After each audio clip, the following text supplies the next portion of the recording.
শুভ সন্ধ্যা সকলকে। যারা আপনার সলব বালি বা সাঁতরাগাছিতে থাকেন তারা হয়তো এই জায়গাটি দেখে চিনতে পারছেন। যারা চেনেন না তাদের জন্য বলে দিচ্ছি, এটি হচ্ছে সলব হাইরোড থেকে কিছুটা এগিয়ে পাকুড়িয়া বলে একখানা জায়গা আছে।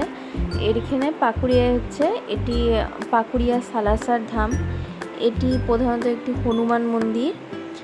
তা হনুমান ছাড়াও এখানে আপনার খাটুশ্যাম বাবা, সীতারামের মূর্তি সবই আছে।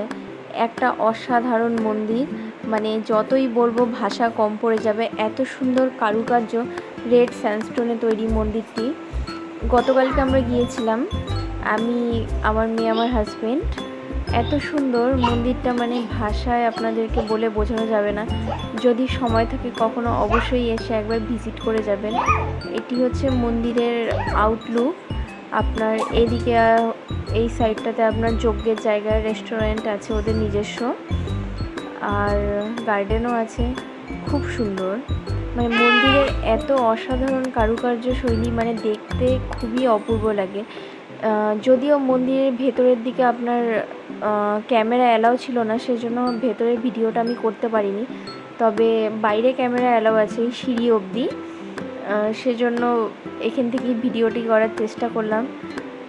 মন্দিরটি মোটামুটি সব দিনই খোলাই থাকে, আর স্যাটারডে সানডে কোনো দিন ভিড় হয়। তবে কালকে আমরা গিয়েছিলাম, কালকে বেশ ফাঁকাই ছিল।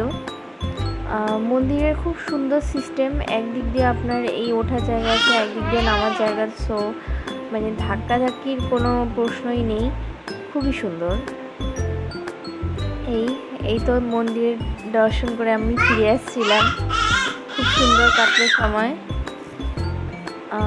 এই মন্দিরটার পুরো ভিউ খুব সুন্দর। দিনের বেলা হয়তো আরও বেশি সুন্দর লাগে মন্দিরটিকে দেখতে।